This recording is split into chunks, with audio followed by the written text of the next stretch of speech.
Hi there, I'm Katie Allender, author of Bad Girls Don't Die. Welcome to AuthorMix, which is a web series we've created to let our readers be the fly on the wall as some of their favorite authors get together and talk about life and books and all sorts of fun things. And now here are the people who were kind enough to join me today. At the far end, we have Margaret Stoll and Cami Garcia, who are the authors of Beautiful Creatures.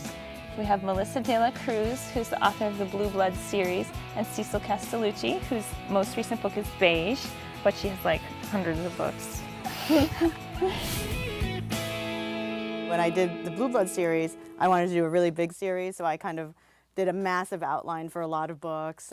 You know, I was kind of very ambitious. One of my favorite books was the Lord of the Rings series, but also the Dark Tower series by Stephen King, which was 7 books and took 30 years. And I thought, oh, that's kind of, you know, I kind of like that. You know, I like that I was 14 when I started reading the book, and I was like 36 when it ended. Wow. You know, and I thought, you know, I really want to do this kind of big, epic story, but I also wanted to do it because I really didn't like the ending that he put in. And I said, if I ever get a chance to do this big, epic story, I'm going to know what the ending is. So ever since I did the first outline, I always knew the ending.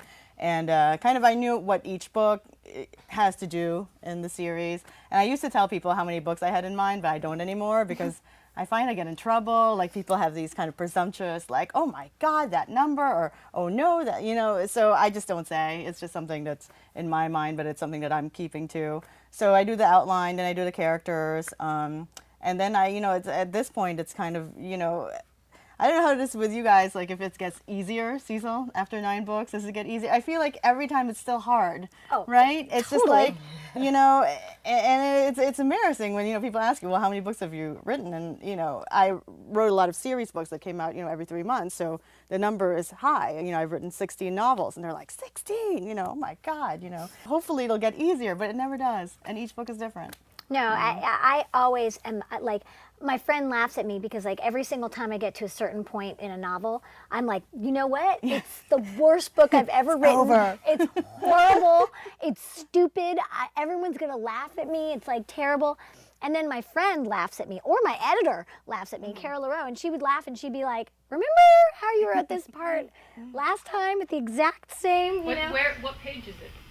Oh, it's like draft whatever. In my mind, it's like draft 50 million, you know. Yeah. But yeah, it's just, I don't outline. My process is I don't outline. I know that I get a lot of ideas for stories, and I know that I'm really going to write one if I know how it starts and how it ends, but I don't know how they get there. And so then what I do is I write the book. I write a skinny skeleton is what I call it. So I'll do like a 50 to 80 page draft, and my books aren't long. They're like lean and mean. And so it'll be like a skinny skeleton where basically I'll like have chapters that I like that I'm writing, you know, like, and then there'll be a line in my draft that I'll actually send to my editor that'll be like, there'll be a fabulous scene here. Yeah.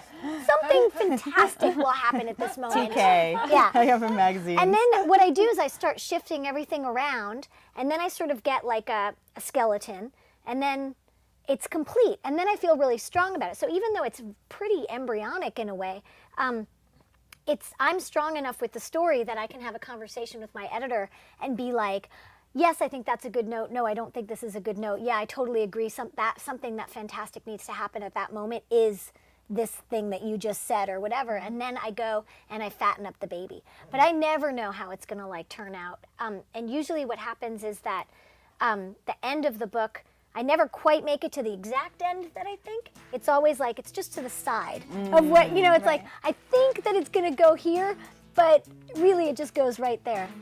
Okay guys, well, we are out of time for today, so let me wrap things up by thanking our viewers and reminding them that you can find our books at libraries and bookstores and all sorts of fun places. And if you want more information about us, you can visit us either at our individual websites or at the AuthorMix website, where you can find links to our blogs and websites, and you can also find information on our giveaways. Go to authormix.com to learn more about us and our books. Cecil's YA novel, Rose Sees Red, and picture book, Grandma's Gloves, are available now. Kemi and Margie's Beautiful Darkness, the sequel to Beautiful Creatures, hits stores October 12th. Melissa's Misguided Angel, the 5th Blue Bloods book, is due out October 26th. And From Bad to Curse, the sequel to Bad Girls Don't Die, hits stores next spring.